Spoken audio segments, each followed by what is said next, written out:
Welcome. I'd like to discuss the SDL titled Arteriosclerosis. And this is a brief SDL. It's only 10 pages or so. The diagnoses are not too difficult to make.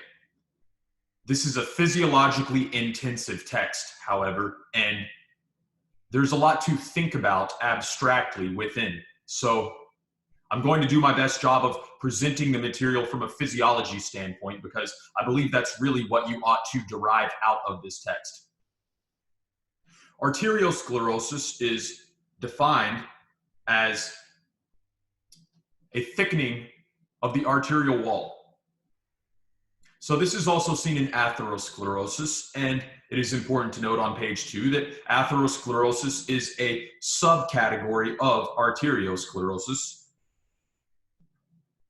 There are other types of arteriosclerosis that arise due to alternative mechanisms. Hypertension can cause a thickening or a stiffness of the arterial wall. You can get this thing called Monkeburg's medial calcific sclerosis, which is a benign deposition of calcium within the walls of arteries. And finally, you can just get age-related arteriosclerosis, which is multifactorial, and it does have a hypertension component, and it does have a little bit of a lipid and a blood sugar component as well, but it is, for the large part, unavoidable. So an arteriosclerosis is going to be histopathologically associated with the deposition of collagen, and this is a pathologic deposition of collagen because there normally is not a very high collagen content within your large and medium arteries. Elastin is prominent, especially within your large arteries. The tunica media of your large arteries contains elastin. So whenever we begin to see lots of collagen and not a lot of elastin within the tunica media of these large arteries, such as the aorta, then we know that there is a pathological process occurring. Arteriosclerosis of aging is the first category of arteriosclerosis we will start talking about, and I labeled this essentially abdominal aortic aneurysms because that is the #1 presentation by far of arteriosclerosis of aging. And what an abdominal aortic aneurysm is basically a dilation of the lumen of the abdominal aorta, meaning basically at the level of your belly button or so and below. And when this dilation occurs, it will swell and swell and swell, and eventually it can kind of pop like a bubble. And that's not good because your aorta is the largest blood vessel in your body, and you do not want it popping open. So when that occurs, that's called an abdominal aortic aneurysm, and that is a very frequent cause for emergency department presentation. Let's look at a normal lumen of the aorta, as seen here on the left, or rather than normal, I should say normal and young, because as you age, you can tell that the endothelial layer of this artery is gradually proliferating and becoming thicker. So with this increased endothelial thickness, you're going to see a diminishing perfusion of oxygen through the walls of this vessel into the tissue underneath. I'll repeat that. Whenever the endothelium of a blood vessel thickens, it is more difficult for the contents of the blood to diffuse from the lumen of the blood vessel to the tissues on the other side of that endothelial wall. That's the big picture pathogenesis of arteriosclerosis of aging. Let's get on into page 3. Aging arteries develop thicker walls due to intimal and medial thickening. So where precisely within a large artery is this occurring? Well, within the tunica intima and the tunica media. And this lets you know that arteriosclerosis of aging is a disorder of large vessels and not of small vessels, because as we know, capillary beds do not have a tunica media or a tunica adventitia, and they barely have a tunica intima. So this is going to be occurring in our large arteries where the media is prominent and prone to damage. Intimal pathology is going to be due to the migration of smooth muscle cells from the tunica media into the tunica intima. And then pathology within the tunica media is going to be due to thinning or splitting of the existing lamina, elastic deposition, elastic fiber deposition within the media, and a proliferation of collagen instead. And as we know, collagen is not as flexible as elastin, and so collagen is stiffer. And that's why this is called an arteriosclerosis, is because the underlying mechanism is a deposition of collagen specifically within the tunica media. Now, something else I noted out of this paragraph is that the elastic arteries dilate with age, and this is going to lead into the abdominal aortic aneurysm presentation that we see within arteriosclerosis. So if the walls of your aorta are thickening with time, what does that mean physiologically? It means that they're losing compliance. And as they lose compliance, they develop an impaired capacity to hold blood. So by volume, they cannot hold as much blood as if they were more compliant.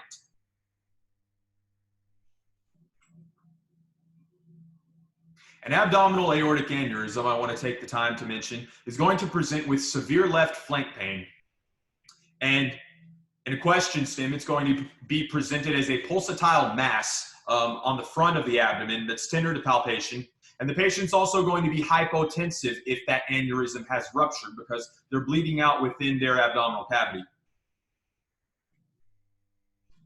So thinking about how a thicker wall of the aorta, a thicker intima of the aorta is going to cause a pathology, you need to know the anatomy of the aorta in order to understand what's going on.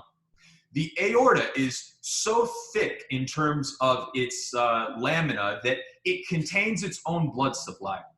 And this blood supply to the aorta is called the Vasa Vasorum. And interestingly enough, the Vasa Vasorum stops at the level of the renal arteries. So below your kidneys, your aorta is entirely reliant upon the diffusion of oxygen from blood within the lumen to its walls in order to survive.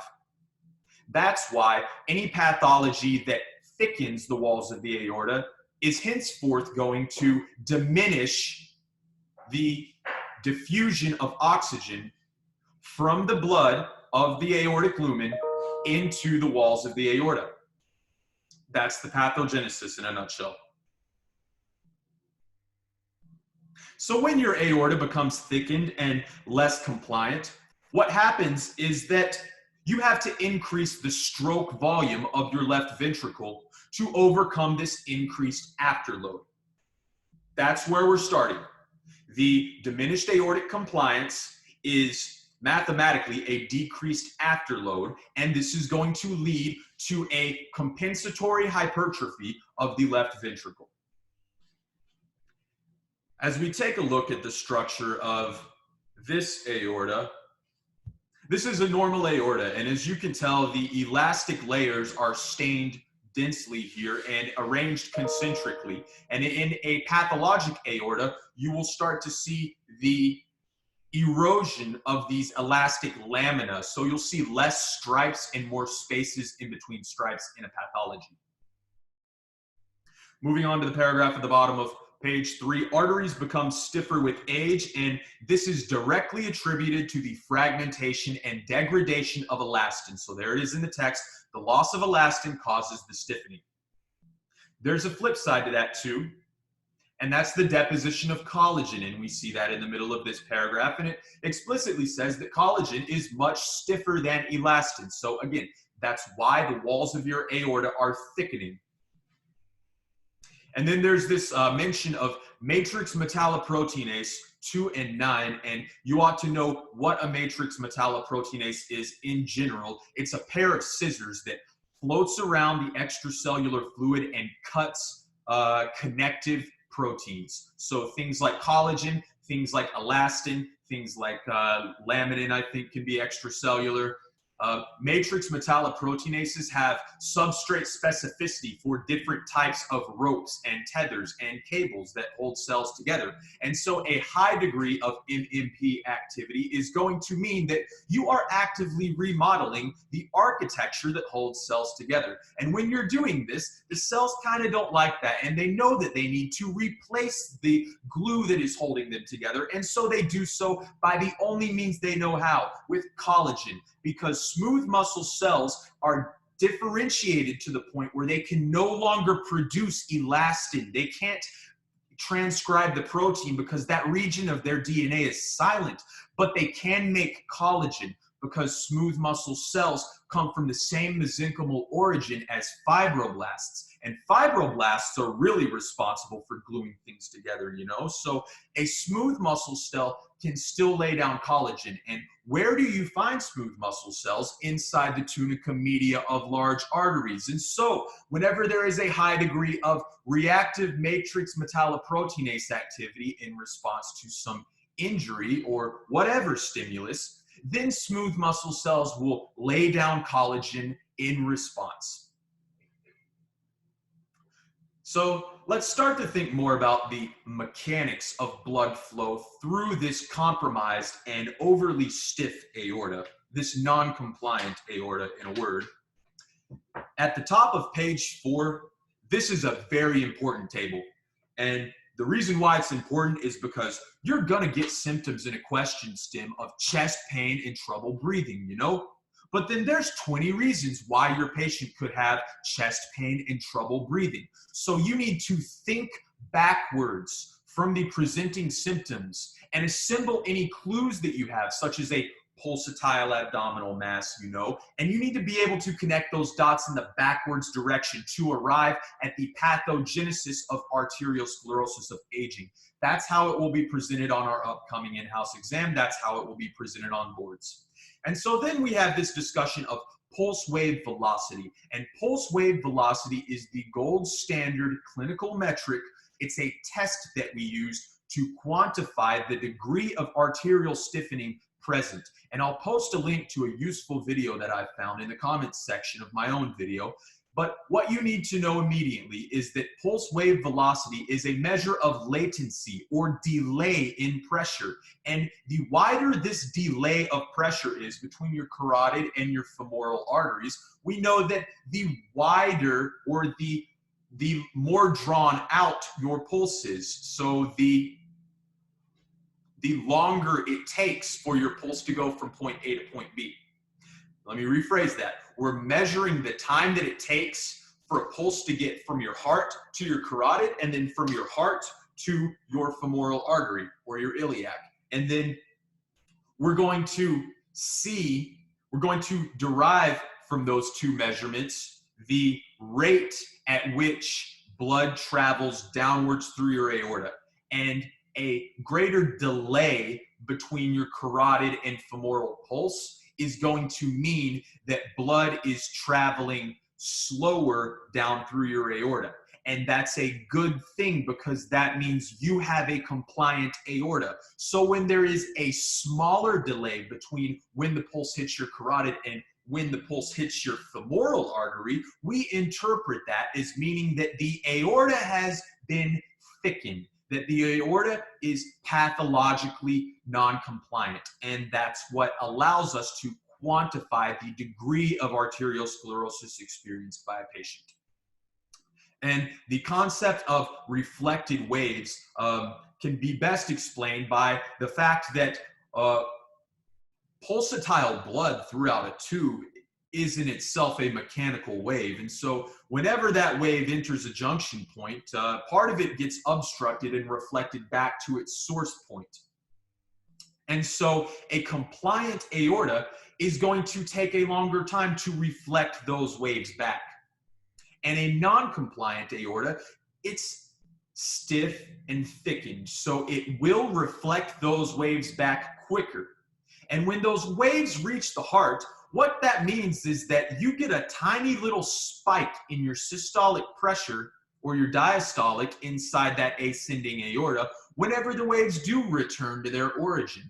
And when this slight little spike in diastolic occurs is best exemplified in our cell biology lectures 5 and 6 titled Hemodynamics 1 and 2. So I encourage you to go to the middle slides of that lecture and take a look at what happens in isolated systolic hypertension, because Dr. Augustiniak does a very good job of explaining in great detail why the diminished compliance of an aorta is going to preferentially lead to an increase in only systemic hypertension.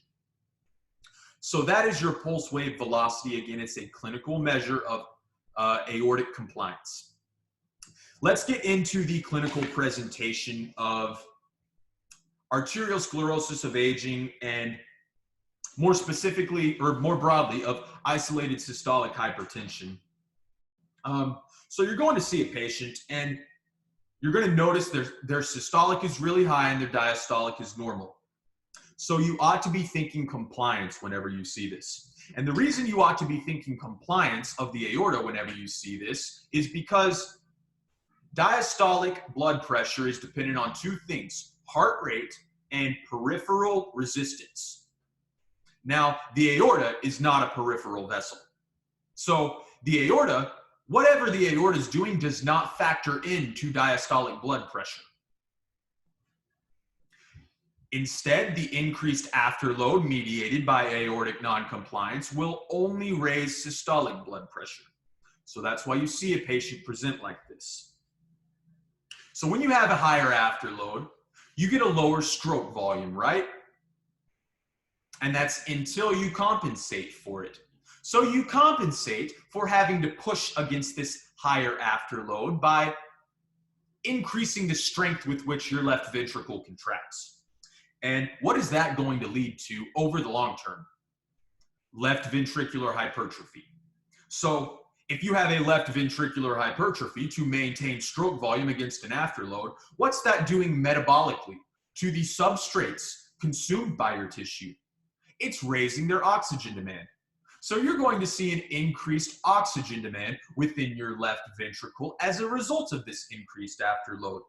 And so that's an increased MVO2.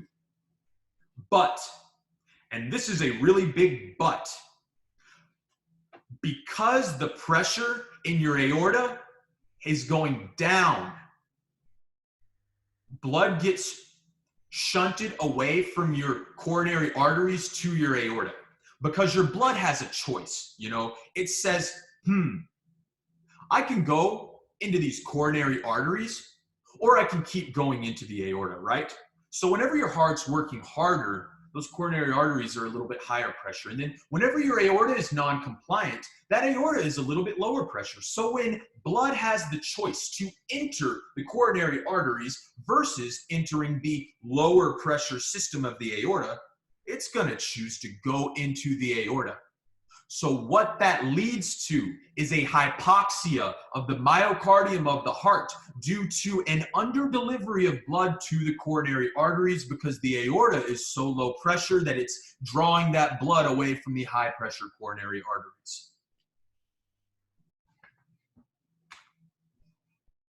And that's explained here in this paragraph.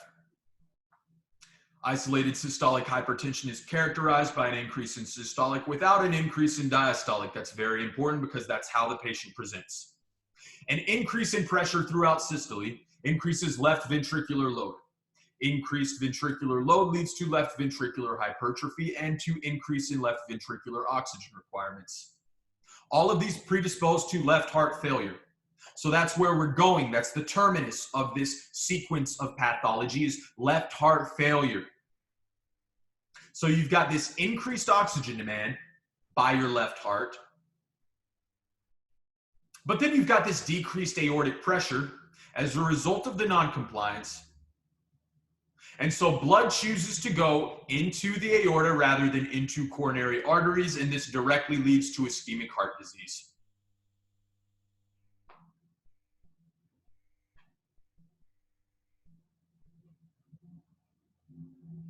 So arteriosclerosis of aging is a large and medium vessel disease, but it can have microvascular ramifications. And that's discussed in the next couple of paragraphs at the bottom of page 4 into the top of page 5.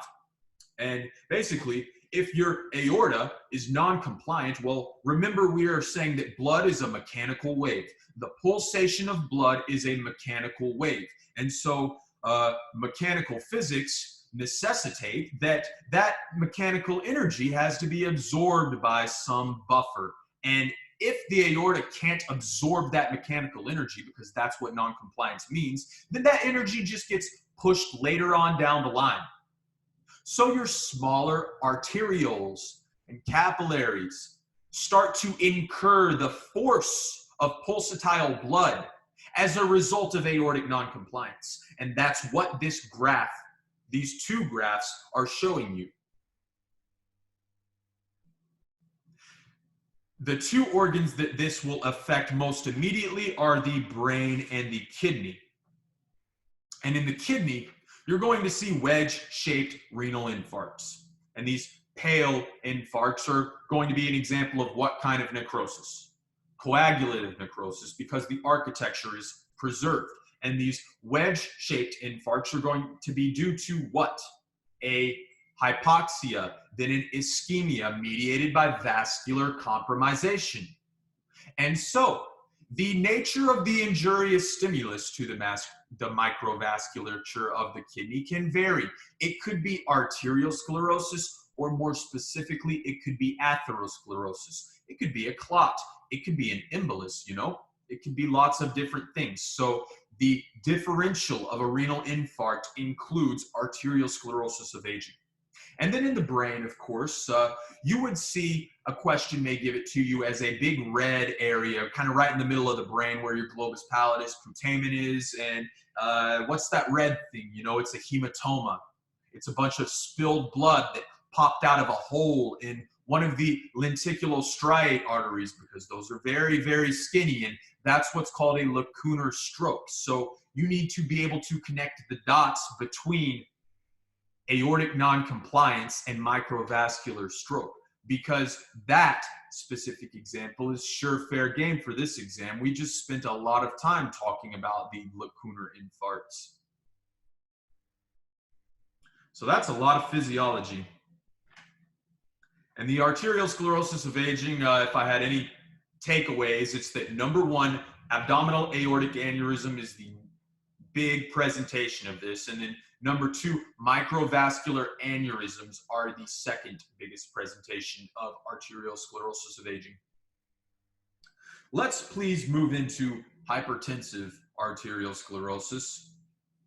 Hypertensive arteriosclerosis affects the small arteries as opposed to the medium and large arteries. So anytime you see small arterioles, you know that hypertensive arteriosclerosis is in play. And there are two types, and specifically they come into play in the different settings of chronic and accelerated hypertension. So what does that mean? It means that you're going to see hyaline arteriosclerosis in cases of chronic hypertension, and then in cases of acutely elevated hypertension, such as malignant hypertension, also known as hypertensive crisis, in which your blood pressure is elevated to over 180/20 millimeters of mercury, you're going to see this thing called hyperplastic arteriolosclerosis. So these two different presentations occur in two very different timelines. You know, one of them is chronic, one of them is emergent. So go into this section with that in mind.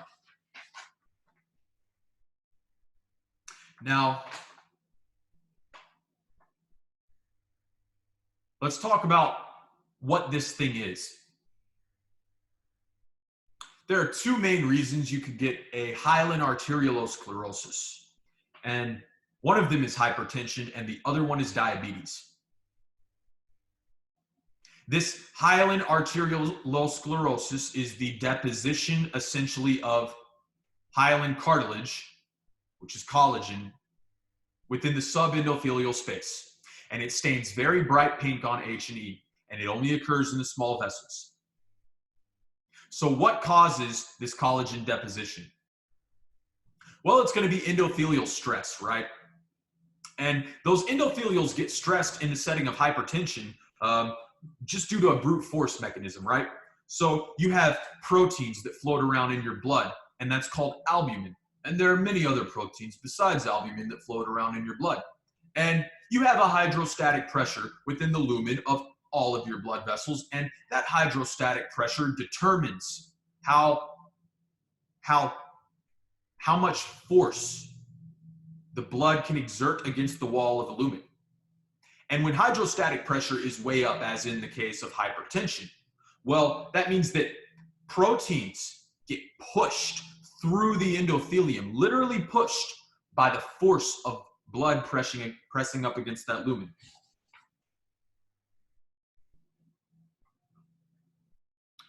Where are you going to see this hyaline arteriolosclerosis? Small vessels, but namely cross sections of the kidney, cross sections of the brain. So it's not specific of hypertension, and I'd like to take a quick minute to talk about how hyaline arteriolosclerosis develops in diabetes. And it's the same way that anything develops in diabetes. Diabetes is a relatively simple pathology. It's nothing but high blood sugar. So the mechanism of damage to cells is by this thing called non-enzymatic glycolation. And what that means is that a glucose gets pasted onto a protein that it shouldn't be glued onto. And this happens without an enzyme. This happens spontaneously as the two bump into one another. So whenever it comes time to degrade that protein, by putting it into the proteasome and ubiquinating it to target it for removal, well, then that protein does not fit into the wood chipper anymore because it's got this big glucose tag on it. And so those proteins will accumulate within cells and cause an oxidative stress. And all of the pathology at the cellular level associated with oxidative stress then ensues. So that's the mechanism of hyaline arteriolosclerosis in a diabetic. So they need to control their blood sugar because their blood sugar is immediately predictive of the degree of non-enzymatic glycolation occurring at any point in time. And the metric that we use for that is hemoglobin A1C. So we measure hemoglobin A1C because it tells you how much glucose is sticking onto proteins. And the glucose sticking onto various proteins is what causes them to accumulate intracellularly, which stresses endothelial cells, which causes them to lay down hyaline cartilage, causing hyaline arteriolosclerosis.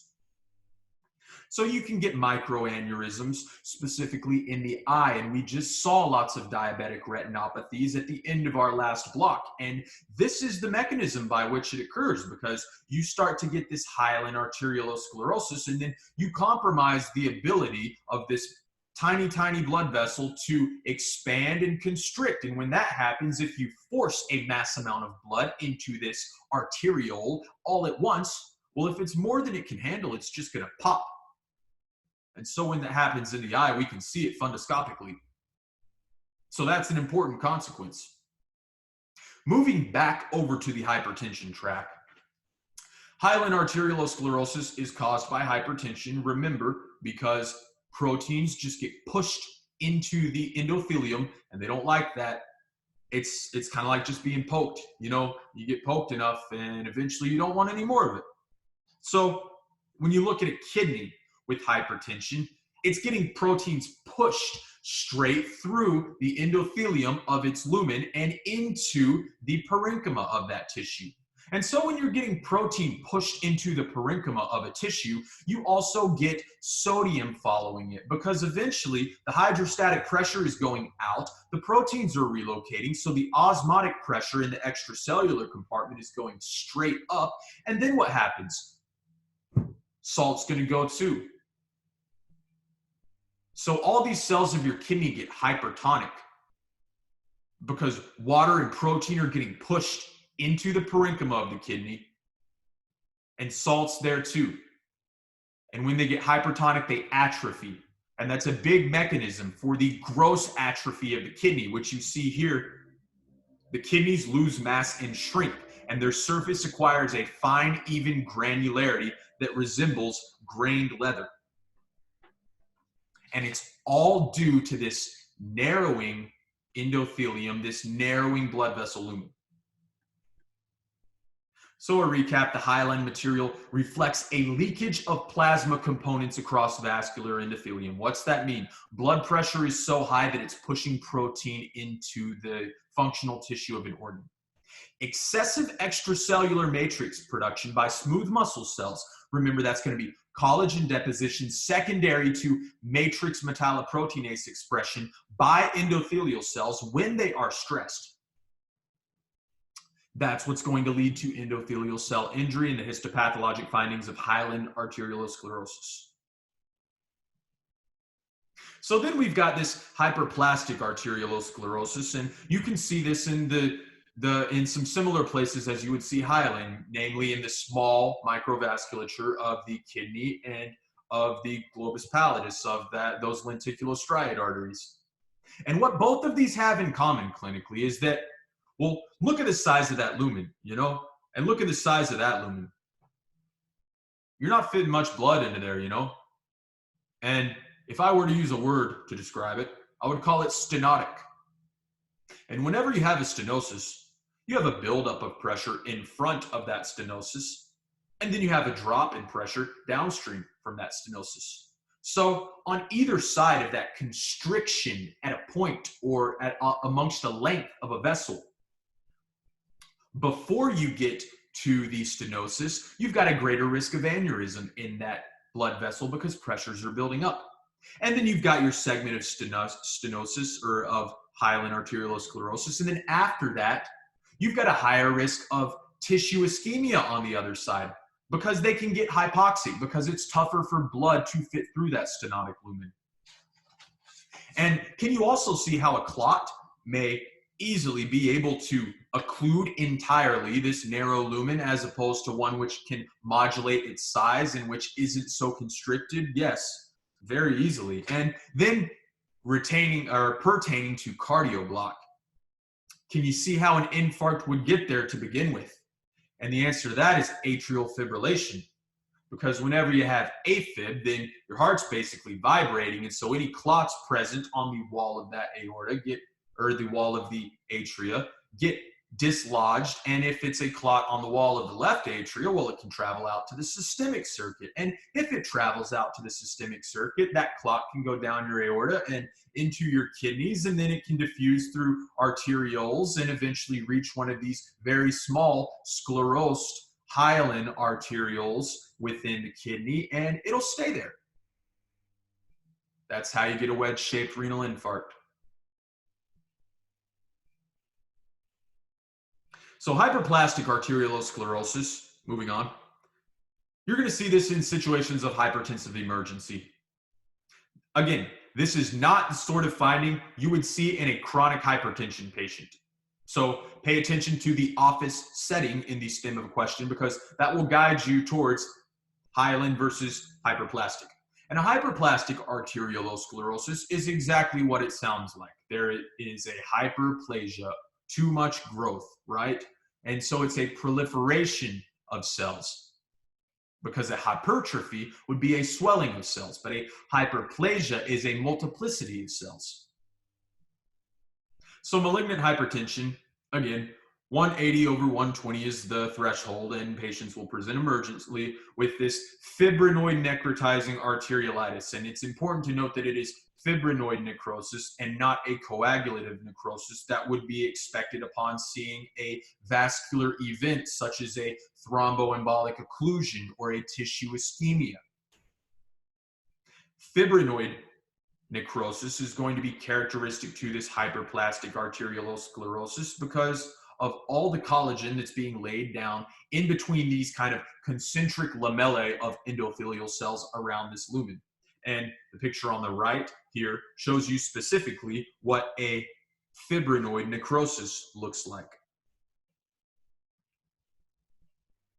And you're going to notice that it's patchier and not as densely colored as a hyaline arteriolosclerosis. So that's the differentiation. You notice that it's patchier because all the cells are dying and breaking apart, but then they're being held together by collagen still, their remnants are. So there's these spaces in between staining. Whereas in coagulative necrosis, the architecture is conserved completely, so you don't see patching.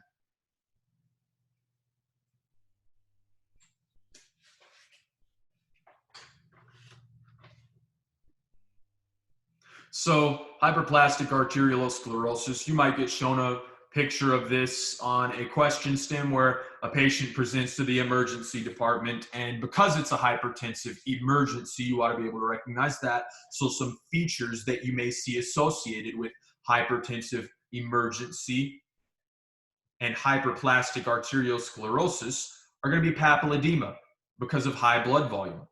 And if there's papilledema, then you're going to be able to see some flame-shaped hemorrhages in the eye. And you might see some wet or some dry exudates as well.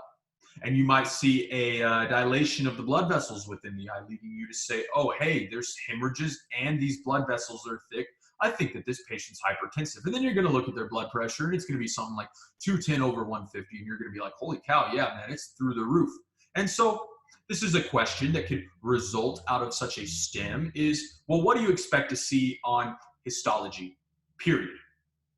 And then they give you 5 choices, and you say, oh, it's not hyaline.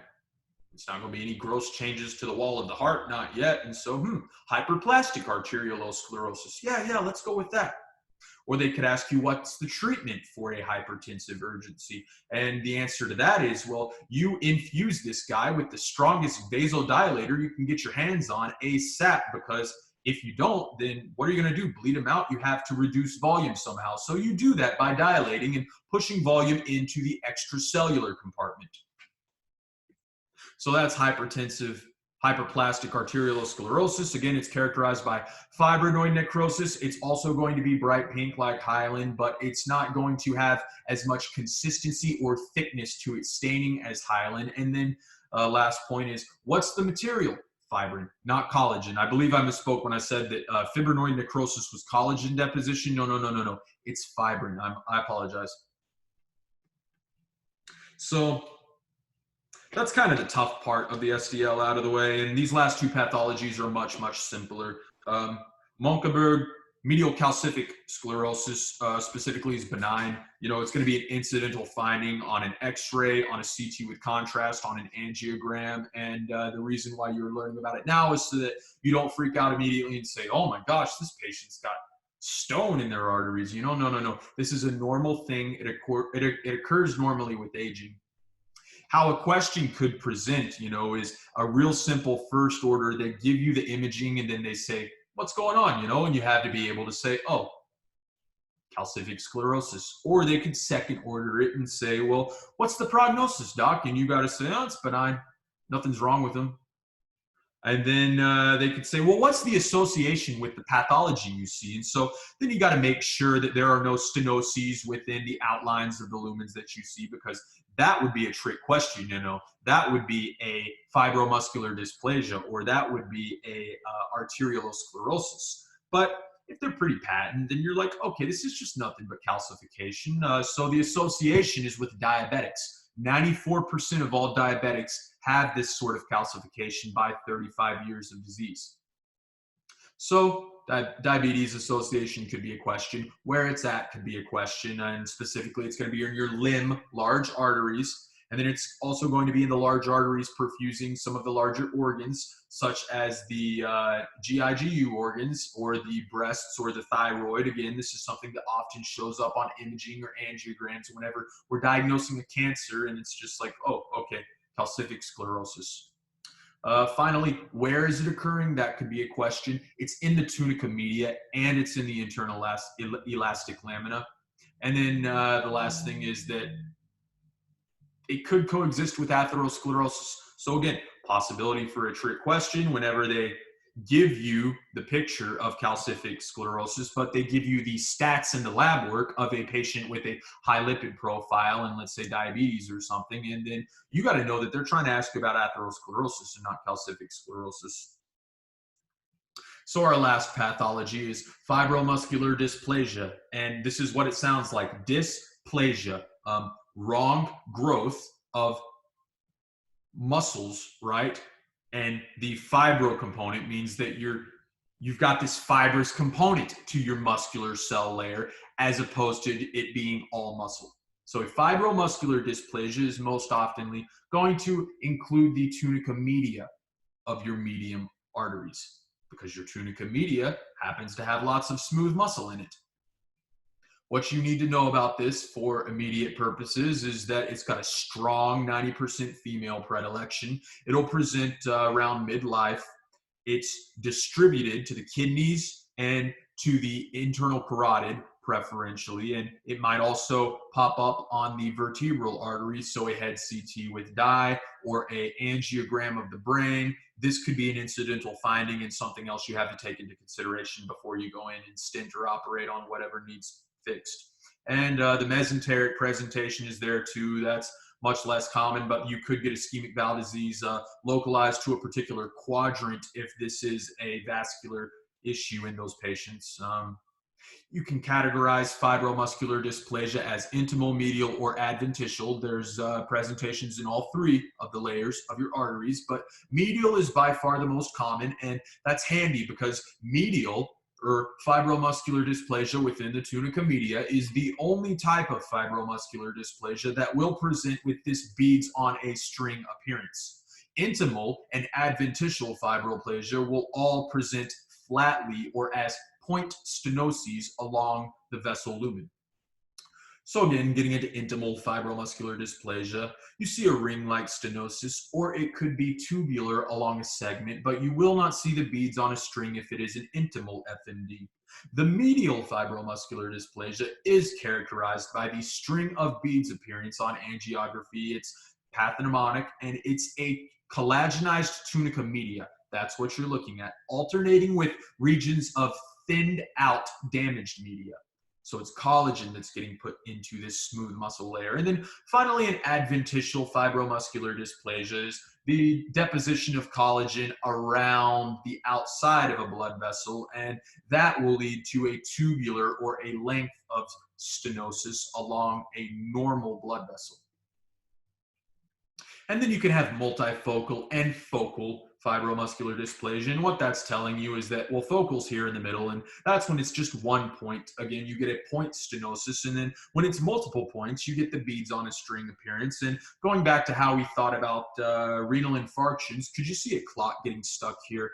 Absolutely. So think about how the clot got there, because that line of thinking is going to be what the boards are all about. You know, it's going to be easy to diagnose a fibromuscular dysplasia, but then they're going to give you a clot, and then there's a lot of ways you can get a clot. So that's how to think about it. The presentation is, again, going to be an ischemia downstream of the stenosis. So if here is a point stenosis, then everywhere on the left of it to this picture, that's where blood is moving. So that's where you're likely to see tissue ischemia. And then a rupture of an aneurysm. Well, an aneurysm itself can occur upstream, so to the right in this photo of the point of stenosis. And that's because whenever you narrow a lumen at a point, everything upstream from it goes up in pressure, and then everything downstream from it goes down in pressure. So basic physiological principles applied to what you see. And if they don't give you an image, then they will tell you with words, and they will always tell you what you're seeing. That's the point of exams in general. You know, they're going to give you the answer, and you got to say, hey, what's the physiology at play here? How can I apply principles I know to build from the ground up the correct answer? Some final presentations of fibromuscular dysplasia are going to be high blood pressure secondary to persistent RAAS activation. And the reason why your renin-angiotensin-aldosterone system is going to be activated is because, remember, we said that everything downstream of the stenosis or stenoses is going to experience ischemia eventually due to diminished perfusion. And so if this here, this fibromuscular dysplasia, if those beads are on the string of your renal arteries, do you think blood is perfusing into the tissues of your kidney? No way, man. No way. So that's why your kidney says, oh, this person is hypovolemic. We need to raise their blood pressure because we need to raise their blood volume. And so you start secreting renin from your juxtaglomerular cells when your macula densa detect a drop in sodium chloride concentration that is indicative of the drop in volume being transported through the kidney capillaries. And then you can get this kind of characteristic primary care setting presentation of headache plus tinnitus. And then if they have a TIA, then you're really thinking, okay, they got a clot, they got a brain bleed, but why? Why? Because even with clots, lots of clots just dissolve as they flow through the bloodstream. You have lots of antithrombolytic agents, or rather, I should say thrombolytic agents floating around in your blood, because you have to have an anti-clotting mechanism, because you can't just go around clotting all the time, So normally clots kind of dissolve as they move through the blood. So if they occlude something, you know that it occluded a narrow lumen. And so if it's a patient that otherwise seems pretty healthy, they have normal labs, they don't seem to be atherosclerotic, then you should have a high suspicion, especially with the headache and tinnitus, for fibromuscular dysplasia, causing a stenosis, causing a downstream hypoxia, and predisposing them to TIA.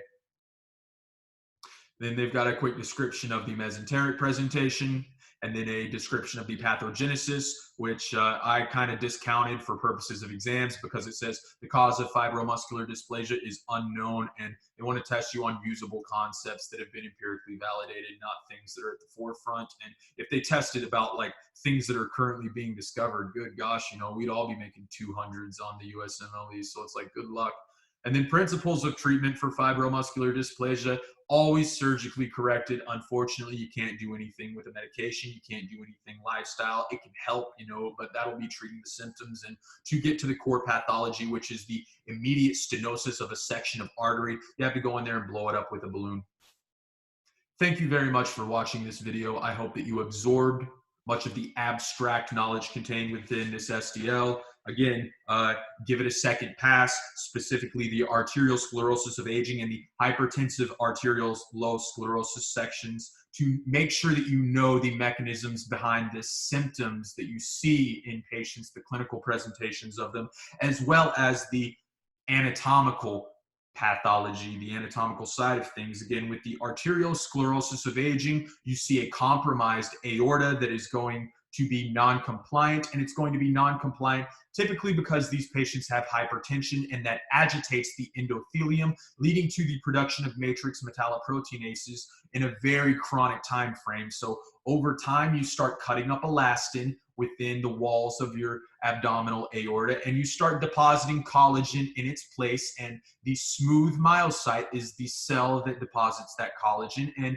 collagen is not as stretchy as elastin, and that accounts for the diminished aortic compliance. And when you have non-compliance of the aorta, that is an increase in afterload, and whenever you have an increase in afterload, your left heart will pump harder against that afterload to maintain a consistent stroke volume. So with time, your left heart pumping harder upregulates the need for oxygen within that left heart. So when it needs more oxygen, it'll create a higher pressure system within the coronary arteries to deliver more oxygen to it. But the problem is that your aorta is dilating and dropping in pressure.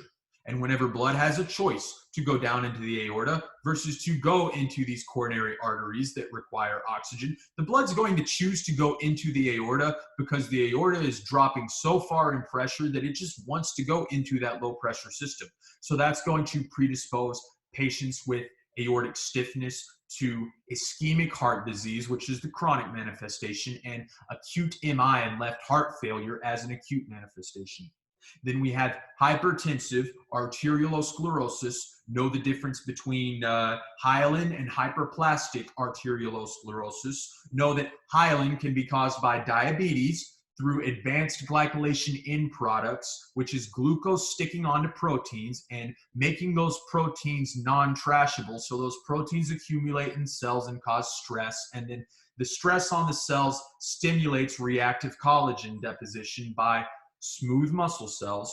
So that's diabetes. And then hypertension, it's just brute force. It's just this person's got such a massive hydrostatic pressure that it's pushing proteins straight through the lumen. And then whenever proteins go through the kidneys, go into the kidney tissue and water goes into the kidney tissue. What else are you going to find inside the kidney parenchyma? Salt. And so the kidneys become hypertonic, and that generates a cobblestone appearance. That generates a leathery appearance. That generates kidney atrophy. Think about it. You've been seeing hypertonic cells since your 9th grade biology class. You know what happens whenever you overload a cell with solute. And that's what happens when you press protein into these cells. They become overloaded with solute and they shrink.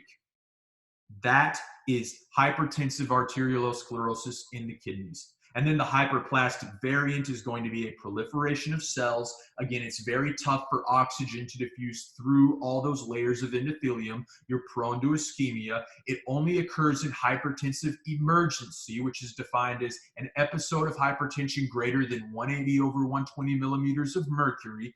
And what you're going to see with it is a high incidence of clots and occlusions. And it's going to happen in the kidney and in the brain. Thank you very much for watching.